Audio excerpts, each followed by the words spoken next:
చూసినావా అత్తమ్మ ఎట్లా మాట్లాడుతుండో? నేను పోతా అన్నందుకే నన్ను ఒక దెబ్బేసిండు. ఆగాగు, నువ్వు ఏడవకాగు. ఏడవకే కాదే, ఆడు పొద్దుగాల ఆగమాగం మీద ఉంటాడు, పనికోవాలని ఉంటాడు. నువ్వు పొద్దుగాలనే అడగల్లా చెప్పు, నేను అవ్వగారింటికి పోతా అని పొద్దుగాలనే అడుగుతావా అని కట ఆఫీస్ టైం కాబట్టి ఇటు నువ్వు ఒర్రియబడితివి. ఆ కోపంలో మంట్ర ఒక దెబ్బ తీసే. ఆ దెబ్బ వడుడు ఎందుకు? మొగోని చేతు బండ తీరుంటది, ఆ దెబ్బలు పడద్దు, తర్వాత దెబ్బలు ఎత్తాయి.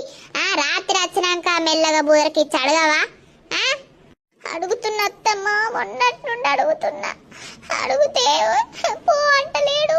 2-3 రోజులు ఆగు, 2-3 రోజులు ఆగు అని అంటాడు. 2-3 రోజులైనాక అయ్యల్ని అడిగినా మా అమ్మ ఊకే రమ్మంటుంది, పిల్లగాని మీద భారం కొట్టుకుంటుందని అంటుంది. అయ్యల్ని అడిగితే చూసినావా కొట్టిండు.